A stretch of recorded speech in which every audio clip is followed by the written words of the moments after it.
Dear students, I hope you all are good. Today this is the time to start new chapter from class 10th mathematics syllabus, that is coordinate geometry. So in order to start this, I will suggest you to go through the video which I have uploaded for class 9th first. यानी सबसे पहले आप class 9th की video देखिएगा coordinate geometry की जो हम लोगों ने बनाई हुई है, उसमें आपके बेसिक्स, अगर आपको ज़रा भी नॉलेज नहीं है कोऑर्डिनेट ज्योमेट्री की तो आप उसे ज़रूर देखें ताकि आप इसको समझ पाएँ कि हम यहाँ 10th में उसे यूज़ कैसे करेंगे. So you have to watch that video. That link I will provide you in description box. So you go through that video. After that, start from this one. Then उसके बाद हम 10th का start कर रहे हैं syllabus, that is distance formula. तो इस chapter में आपको कुछ टॉपिक्स पढ़ने हैं like distance formula, section formula, and also we have area of triangle. But for this session आपका एरिया ऑफ ट्राइंगल कट हो गया है. आपको क्या करना है, डिस्टेंस करना है और सेक्शन फार्मूला करना है. So let's start with the distance formula. Distance formula कहाँ यूज़ होता है? देखिए, it helps us to find distance between two points. आप जानते हैं, जैसे आपके पास एक लाइन है, we have a line A B, ठीक है. दो पॉइंट की डिस्टेंस आप इजीली बता सकते हैं. कैसे बता सकते हैं?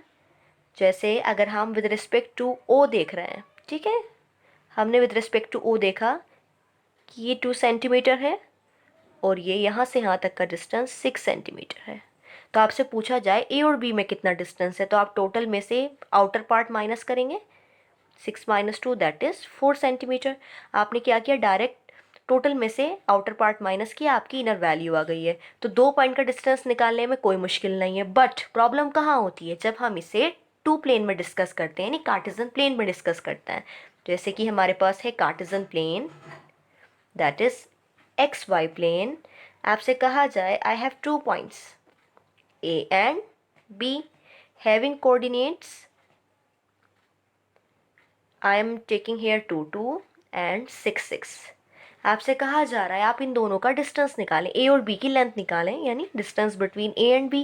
तो आप कैसे निकालेंगे? यहाँ पर 2 पॉइंट्स आ गए हैं, तो आप डायरेक्टली ऐसा फॉर्मूला इस्तेमाल नहीं कर सकते हैं. आप ये नहीं सोच सकते हैं कि 6 में से 2 जाएंगे तो हमारा आंसर आ जाएगा, या 6 में से वाले 2 माइनस करें.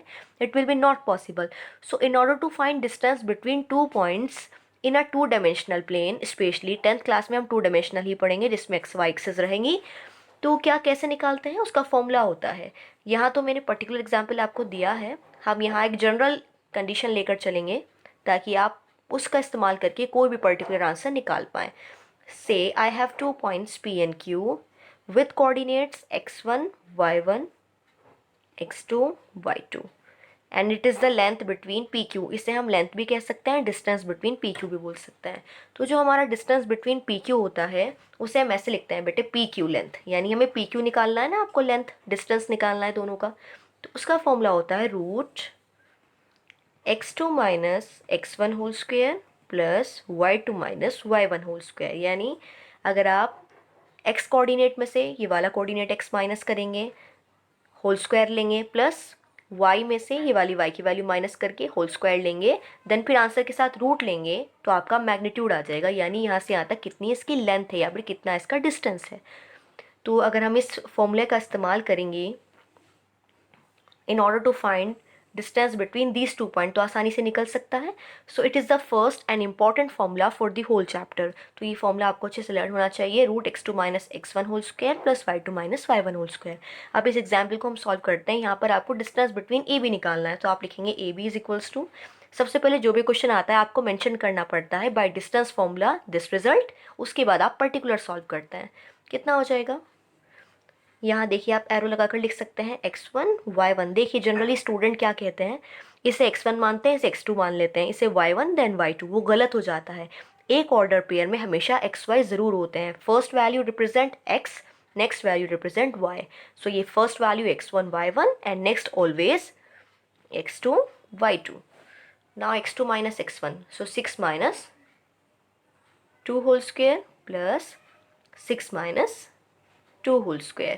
So in root I am getting 6 minus 2 3. 3 square plus 3 square. 9 plus 9 root 18. ठीक है. और आप जानते हैं रूट 18 को कैसे फैक्टर्स में ब्रेक कर सकते हैं हम? तो ये चीज़ भी आप देख लीजिएगा। Some of the student don't know how to break, उन्हें याद नहीं होता है कैसे ब्रेक करना होता है। तो हम देख लेते हैं 18 को कैसे ब्रेक करेंगे रूट में फर्दर। 2 9 18, 3 3 9, 3 1 3। ये दोनों तो पेयर में आ रहे हैं, तो जो पेयर में आते हैं वो हम बाहर लिखते हैं नंबर, और रूट में वो रह जाता है जो विदाउट पेयर है 2। अगर आप इसका स्क्वायर करके देखें तो 3 का स्क्वायर 9, √2 का स्क्वायर 2, देखो 9 2 18 ही आ रहा है रूट के अंदर, और रूट तो लगेगा ही। तो यानी हम इसे फर्दर ऐसे रूट में ब्रेक करेंगे। और आप जानते हैं ये डिस्टेंस है तो उसकी कुछ ना कुछ यूनिट होगी। अब क्योंकि यहाँ सेंटीमीटर मीटर डिफाइन नहीं होता कार्टेशियन प्लेन में, तो यहाँ यूनिट्स ही लिखते हैं हम लोग। सो डिस्टेंस की क्या होती है, यूनिट होती है। लेंथ हम निकालेंगे तो यूनिट्स लिख कर आएंगे। अगर एरिया होता है ऐसे कार्टेशियन प्लेन में तो स्क्वायर यूनिट्स लिखा जाता है। नॉर्मल डिस्टेंस होता है तो खाली यूनिट लिखा जाता है। So this was about distance formula. अब आप लोग इजीली कोई भी क्वेश्चन डिस्टेंस फॉर्मूला पर कर सकते हैं। स्पेशली आपके देखिए क्वेश्चंस कैसे हैं जो एनसीईआरटी में गिवन है, उसमें आपको 4 कोऑर्डिनेट्स दिए जाते हैं, ए बी सी डी। चारों के कुछ ना कुछ पॉइंट्स हैं, ठीक है। जैसे यहाँ 1 1 दे दिया है, 2,2 1 3 2 4, कोई भी कोऑर्डिनेट्स आपको गिवन है और आपसे बोला जाता है शो कीजिए 4 वर्टिसेस एक स्क्वायर के हैं या फिर रेक्टेंगल के हैं, रोम्बस के हैं, है ना, किसी के भी आपसे पूछा जा सकता है। तो उसमें आपको मेनली क्या याद रखना है, आप दैट मीन्स स्क्वायर की क्या प्रॉपर्टी होती है, रेक्टेंगल की क्या होती है, रोम्बस की क्या होती है, जनरल पैरेललोग्राम की क्या होती है ना। So you must remember that अगर स्क्वायर आता है तो आपको क्या शो करना पड़ता है स्क्वायर में, बेटे आप जानते हैं ऑल साइड इक्वल होती है और डायगनल्स भी इक्वल होती हैं, तो आपको दोनों चीज़ें शो करनी मस्ट हैं। रोम्बस के लिए आपको सिर्फ 4 साइड इक्वल शो करनी पड़ती हैं, ठीक है। रेक्टेंगल के लिए opposite sides equal and diagonals equal. Parallelogram के लिए ऑपोजिट साइड्स इक्वल, ओके। तो इस कंडीशन के हिसाब से आपको क्वेश्चंस करने हैं। जैसे यहाँ पर एक एग्जांपल 1 है, 2 है, ये सब उसी पर बेस्ड हैं, नॉर्मल प्रॉपर्टीज़ पर। एग्जांपल 1 में आपको ट्राइंगल शो करना है कि पॉसिबल है या नहीं। तो आप जानते हैं ट्राइंगल की कंडीशन ये होती है, sum of 2 sides of a triangle is greater than third side, आप ये जानते हैं। अब तीनों वर्टिसेस अगर आपको गिवन है ट्राइंगल के ए बी सी, क्या आप तीनों साइड की लेंथ निकाल सकते हैं, तभी तो आप सम करेंगे दो लेंथ को। तो आप जानते हैं डिस्टेंस फॉर्मूला से ए बी आएगा, डिस्टेंस फॉर्मूला से बी सी देन ए सी, तीनों साइड्स आ जाएंगी। तो आप कोई भी दो को प्लस करेंगे, should be greater than third side, फिर आप इन दोनों को लीजिएगा देन इन दोनों को लीजिएगा। Similarly you can show any given points are belonging to a triangle. इसके बाद आप स्पेशल ट्राइंगल भी शो कर सकते हैं, पाइथागोरस आप वेरीफाई करके दिखा सकते हैं। सिंपली सभी में क्या यूज़ होगा बेटे, ये कॉन्सेप्ट यूज़ होगा आपका डिस्टेंस फॉर्मूला का। अगर आपको ये पुट करना आता है, सॉल्व करना आता है, तो आप इजीली कोई भी क्वेश्चन सॉल्व कर पाएंगे, ठीक है। अब इस बेसिस पर मैं आपको कराती हूँ वो क्वेश्चन जिसमें आपको प्रॉब्लम हो सकती है। तो आपको मैं कुछ की पॉइंट बता रही हूँ जो आपको चैप्टर में इस एक्सरसाइज में स्पेशली ध्यान रखने हैं, जिससे आपके बहुत सारे क्वेश्चन सॉल्व होंगे। देखिए कुछ की पॉइंट्स ये हैं कि जब भी आपसे कहा जाता है, देखिए तो नॉर्मल पॉइंट है कि ए के कोऑर्डिनेट्स आपको गिवन है 2 2, देन बी हैज़ कोऑर्डिनेट 6 6। अगर आपसे अदर लैंग्वेज में बोला जाए, क्या बोला जाए, A is lying on X axis. आपसे कहा गया जो ए पॉइंट है वो कहाँ लाई कर रहा है, एक्स पर लाई कर रहा है, ठीक है। यानी उसके पॉइंट्स नहीं बताए गए हैं, आपको डायरेक्ट लैंग्वेज बता दी है, उससे आपको खुद इंटरप्रेट करना है। तो आप कह सकते हैं ए के कोऑर्डिनेट्स क्या होंगे, देखिए ए एक्स एक्सिस पर लाई कर रहा है, यानी एक्स ये वाली होती है हमारी, दिस इज एक्स एक्सिस। कहीं यहाँ पर लाई कर रहा है, यहाँ पर भी कहीं भी कर सकता है।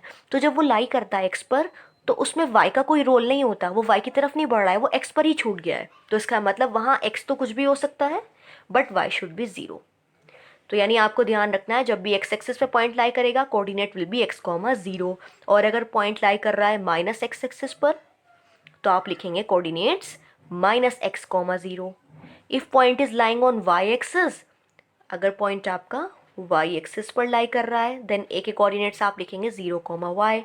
If A is lying on negative y axis, then coordinate will be 0 comma minus y. तो आपको ये 4 पॉइंट्स ध्यान रखने हैं ताकि आप क्वेश्चंस को इजीली सॉल्व कर पाएँ which are given in exercise 7.1, ठीक है। तो आपको इन पॉइंट का इस्तेमाल करना है। अब हम बात कर रहे थे कि ऐसे क्वेश्चन करेंगे जिसमें आपको प्रॉब्लम आ सकती है, डिस्टेंस फॉर्मूला के ही क्वेश्चंस हैं जो आपके लिए मुश्किल हो सकते हैं। Like we can do example 4 here which is important and 7.1 के कुछ parts that may be difficult for you. This is the example 4. Find a relation between x and y such that xy is equidistant from these 2 points. आपको xy की form में एक relation निकालना है, यानी कि इक्वेशन निकालनी है. कंडीशन ये दी हुई है कि जो पॉइंट है ये हमारा इन दोनों पॉइंट से इक्वल डिस्टेंस पर है. So when ever you have situation like this, equality की सिचुएशन आए तो आप ऐसे इसकी फिगर बना सकते हैं. आपने इस पॉइंट को P मान लिया है जो आपका XY है, and you have suppose them A and B. सो हम ऐसे इसकी फिगर बना सकते हैं. देखिए,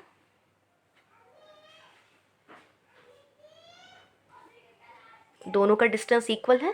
सो A has coordinate 7 1, B has coordinate 3,5. ठीक है. अब आप जानते हैं अकॉर्डिंग टू क्वेश्चन ये बोला गया है कि दोनों की लेंथ बराबर है. तो हम लोग क्या सपोज कर सकते हैं? Solution, since PXY has equal distance from A71, B35 from A and B. So we have, क्या हो जाएगा बेटे? PA की लेंथ PB के बराबर हो जाएगी. डिस्टेंस बराबर होने का यही तो मीनिंग होता है. So we have PA is equals to PB. Now by distance formula,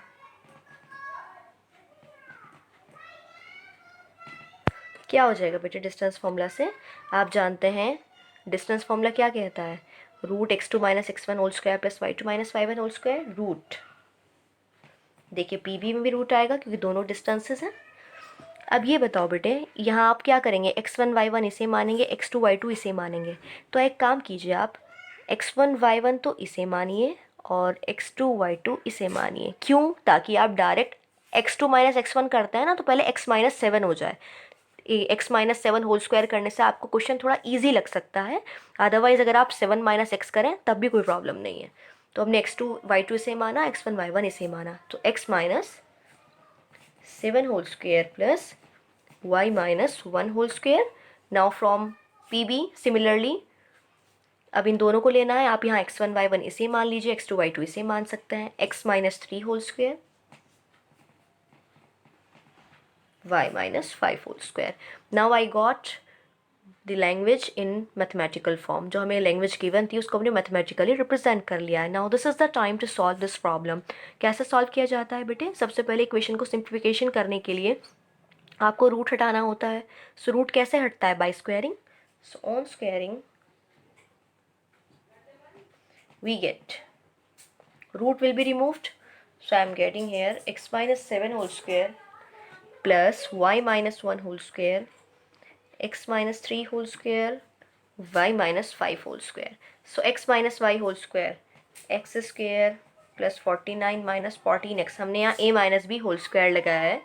Similarly y square plus 1 minus 2y, x square plus 9 minus 6x plus y square plus 25 minus 10y. I got the expression like this. अब देखिए बेटे, x square 6 square cut हो जाएगा कि जाके minus में shift होगा, then it will be removed. हमने डायरेक्ट कट कर दिया है. Y square will be removed by y square. Now combining x and y together on left side and constant at right side. Minus 14x plus 6x minus 2y plus 10y equals to, this has been there. Now 25 and 9, how much it is? 34, 49 and 150 minus 50 I am getting here. So minus 14 plus 6 minus 8x plus 8y equals to minus 16. Can I take minus 8 common? X minus y equals to minus 16. Minus will be removed. 8 2s are 16. This implies x minus y equals to 2, or I can write x is equals to 2 plus y. So this is the relation between x and y with the help of given expression. So I hope you understood well कि कैसे हम लोग relation निकालते हैं between x and y such that आपको 2 points दिए जाएं जिनका इक्वल डिस्टेंस हो। आपके आगे से क्वेश्चन भी आ सकते हैं बेटे जिसमें 3 पॉइंट का डिस्टेंस इक्वल हो, P A P B P C, वो भी आप करेंगे लेकिन आने वाले टाइम में। Since this is the starting and basic, so you can do questions like this is important. On this basis आपके एनसीईआरटी में 7.1 में प्रॉब्लम्स गिवन है, आप उन्हें भी अच्छे से ट्राई करेंगे। Now let me do another problem based on distance formula. ये आपका पार्ट है from 7.1। You have to find distance between A and B. देखिए यहाँ एक आपको अल्फ़ाबेट्स की फॉर्म में पॉइंट दिए हुए हैं। जनरली आपको डिजिट्स मिलते हैं तो आसान लगते हैं, ये भी इजी है, but now since they may be somewhere difficult for you as compare to those, so let me do here also. तो इसे कर लेते हैं। आपको ए बी का डिस्टेंस निकालना है, तो आप जानते हैं by distance formula, AB can be calculated as root x2 minus x1 whole square plus y2 minus y1 whole square. This is x1 y1 x2 y2। आप चाहें तो इसे x1 y1 इसे x2 y2 भी मान सकते हैं, that depends on you. Answer will be same. Now let's put value. Root x2 is minus a minus a whole square minus b whole square. I have to solve this one. minus a minus 2a whole square हो जाएगा. It will give me minus 2b whole square. So I am getting here 4a square. देखिए बेटे minus का square होके plus हो गया, 2 का square 4 and a square similarly plus 4b square. I can simplify it by taking common 4a square plus b square. अब देखिए 4 root के बाहर आ सकता है क्योंकि ये परफेक्ट स्क्वायर है. ये किसका स्क्वायर होता है? 2 का होता है. So 2 root a square plus b square is my answer. So this part was present in question number 1, third part of 7.1 exercise. So I shared with you. ये आपको प्रॉब्लम कर सकता था थोड़ी सी, तो आपको इसे अच्छे से करना है. Now see here in your homework 7.1 you have to do with examples जो पीछे हमने डिस्कस किए हैं और आपको खुद से भी ट्राई करने हैं. तो देखो बेटे क्वेश्चन नंबर 1 आप कर पाएंगे. इन दोनों के बीच का डिस्टेंस निकालना है और यहाँ पर 7.2 में भी एक एग्जाम्पल क्वेश्चन गिवन है, उसका भी आप निकाल लीजिएगा. चेक कीजिए कि ये पॉइंट्स कोलिनियर हैं. आप जानते हैं कोलिनियर होने के लिए क्या होता है, यानी एक स्ट्रेट लाइन पर लाई कर रहे हैं पॉइंट्स. सो अगर आपके पास 3 पॉइंट्स हैं ए बी सी, ठीक है, और आपसे बोला जाए ये शो कीजिए कि कोलिनियर है, एक लाइन पे लाई कर रहा है, तो देर आर 2 वेज. 2 वेज क्या है बेटे? अगर आप इसको ट्राइंगल माने तो यहाँ ट्राइंगल नहीं बन रहा है ना, तो उसका एरिया 0 अगर आ जाए ट्राइंगल ए बी सी का, तो बात प्रूव हो जाएगी कि एक तीनों एक लाइन में आ रहे हैं. तो पहला तरीका क्या है कि ट्राइंगल का एरिया आप 0 शो कर दें, जिससे आप आगे इस्तेमाल कर सकते हैं. और दूसरी चीज़ ये है, अगर आप ए बी की लेंथ में बी सी की प्लस करें तो पूरी ए सी की ही आनी चाहिए, यानी ए सी किससे मिलके बन रहा है? ए बी और बी सी से मिलके बन रहा है, तभी तो बी लाई कर रहा है उस लाइन पर. तो यानी जब भी आपके पास कोलिनियर के क्वेश्चन आएंगे तो आप उसे कैसे शो करेंगे? Distance between A B plus B C should be equal to A C. बात समझ आ रही है? ए बी सी के कोऑर्डिनेट्स आपको दिए जाएंगे, आपको ए बी को डिस्टेंस फॉर्मूले से निकालना है, बी सी को डिस्टेंस फॉर्मूले से निकालना है और ए सी को भी डिस्टेंस से निकालना है. फिर देखेंगे आप 2 को प्लस करके थर्ड के बराबर आ रहा है या नहीं. सिमिलरली देखिए यहाँ A B C are given, तीनों को कोलिनियर शो करना है, तो आपको हिंट बता दिया है, ए बी डिस्टेंस से निकालिए, बी सी निकालिए और ए सी निकालिए. अगर ये कंडीशन सेटिस्फाई हो गई है then yes collinear, otherwise no. Check कीजिए क्या ये तीनों वर्टिसेस हैं आइसोसेलेस ट्राइंगल के. आइसोसेलेस मतलब जिसकी 2 साइड्स इक्वल होती है ना. 2 साइड्स का मतलब इसे आप ए बी सी सपोज करेंगे, ट्राइंगल फॉर्म करेंगे A B C. A B by distance formula निकालिएगा, ये भी निकालिएगा, बेस का भी डिस्टेंस फॉर्मूला से निकालिएगा. अगर 2 साइड्स इक्वल आ रही हैं then it is isosceles, otherwise no. कर सकते हैं आप. Question number 5 you can try with the help of figure. आपको ये चेक करना है क्या ये स्क्वायर बन रहा है. ए बी सी डी जो फ्रेंड्स बैठे हुए हैं इनकी लोकेशन गिवन है, तो सबसे पहले आपको इनके वर्टिसेस निकालना है ना. तो ए के कोऑर्डिनेट्स देखो, एक्स की वैल्यू यहाँ पर है, वाई ऊपर है. एक्स इज़ 3, वाई इज़ 4, तो आप कह सकते हैं 3, 4. सिमिलरली बी की आप निकालेंगे, इट विल बी 6, 7, 9, 4, 6, 1. चारों वर्टिसेस आ जाएंगे. स्क्वायर शो करने के लिए क्या करना है आपको बेटे? चारों साइड की लेंथ निकालनी है, यानी डिस्टेंस फॉर्मूला से ए बी निकालो, B C C D D A चारों निकालेंगे आप. निकालने के बाद अगर चारों वैल्यू बराबर हैं then it is a square. ठीक है। और आपको डायगनल भी चेक करनी है, आप बी डी और ए सी को निकालेंगे तो वो भी बराबर बैठेंगे, क्योंकि स्क्वायर में डायगनल भी इक्वल होनी चाहिए और साइड्स भी इक्वल होनी चाहिए। अगर हम खाली 4 साइड दिखाते हैं ना तो बेटे वो रोम्बस भी हो सकता है, तो हमें रोम्बस नहीं स्क्वायर ही दिखाना है, तो आप चारों साइड के साथ डायगनल्स भी इक्वल दिखाएंगे। अब आपको ये चेक करना है इसमें कौन सा क्वाड्रिलेटरल बन रहा है इन तीनों पार्ट में। तो E B C D name देंगे आप। ए बी सी डी के बाद आप क्या करेंगे, इनके चारों लेंथ निकालेंगे, A B B C C D D A, चारों साइड से आ जाएंगी। आफ्टर दैट अगर उसमें से कोई भी कंडीशन ऐसी बन रही है कि सामने की साइड बराबर बैठ रही हैं, then it will be a parallelogram. और अगर ऐसी कंडीशन नहीं बन रही है कि उसमें ऑपोजिट साइड बराबर हैं या आसपास की सारी बराबर हैं, तो वो सिर्फ एक क्वाड्रिलेटरल ही रह जाएगा। तो इसके लिए आपको बेसिक प्रॉपर्टीज़ याद रखनी है। हो सकता है इसमें बेटे स्क्वायर भी निकल कर आए, पैरेललोग्राम का स्पेशल टाइप होता है स्क्वायर। हो सकता है कोई भी पैरेललोग्राम ना निकले, सिर्फ ये क्वाड्रिलेटरल भी रह जाए। तो आपको सब ट्राई करना है। 7th पॉइंट में लिखा है बेटे, एक ऐसा पॉइंट निकालो जो एक्स एक्सिस पर है। तो आप जानते हैं एक्स एक्सिस पर आपको क्या बताया था, आप कोऑर्डिनेट उस पॉइंट के लेंगे एक्स कॉमा ज़ीरो, इक्विडिस्टेंट है वो इन दोनों पॉइंट से। सो ए बी नीचे आएगा, P A is equal to P B लेकर आपको सेम ऐसा क्वेश्चन करना है जो आपको पीछे समझाया गया है। Find the value of y for which the distance between P Q is 10। अब आपको y की वैल्यू निकालनी है। अगर p और q का डिस्टेंस 10 दिया हुआ है तो पहले आप पी क्यू को डिस्टेंस फॉर्मूला से निकालेंगे, कितना आ रहा है उसको 10 के इक्वल रखेंगे, फिर स्क्वायरिंग करेंगे, उसके बाद आपको सोल्यूशन करना है और y की वैल्यू निकालनी है। In question number 9 and 10 Q1 इज equidistant from P and R। तो Q ऊपर लेंगे आप, P और R आप नीचे लेंगे, QP is equal to QR लेके चलना है। सोल्यूशन करेंगे आप तो आपकी x की वैल्यू आ जाएगी, फिर x की वैल्यू यहाँ पुट कर दीजिएगा, R कंप्लीट हो जाएगा कोऑर्डिनेट, फिर आपको QR डिस्टेंस फॉर्मूले से निकालना है और PR निकालना है। आप इजीली कर लेंगे। In case you have any problem then you can write your problems in comment section. तो आप बिल्कुल आराम से लिख सकते हैं, there is no problem with it. X और वाई का रिलेशन निकालना है सच दैट ये जो पॉइंट है वाला ये इससे इक्वल डिस्टेंस पर है, इसे आप पी मानेंगे, ए बी मानकर P A is equal to P B लीजिए, जैसे आपको मैंने ये वाला एग्जाम्पल 4 समझाया है बिफोर सम टाइम। सो आप उसे वहाँ से देखकर इस एक्सरसाइज को कंप्लीट कीजिएगा। In case you have any problem then you can write, I am telling you again also. Now in our next video I will share section formula which is very important topic of this chapter. तो ये हमारा marks का आता है, this is scoring part of this chapter. तो आपको अच्छे से वो वीडियो भी देखनी है ताकि आप इस चैप्टर को अच्छे से कर पाएँ। Thank you.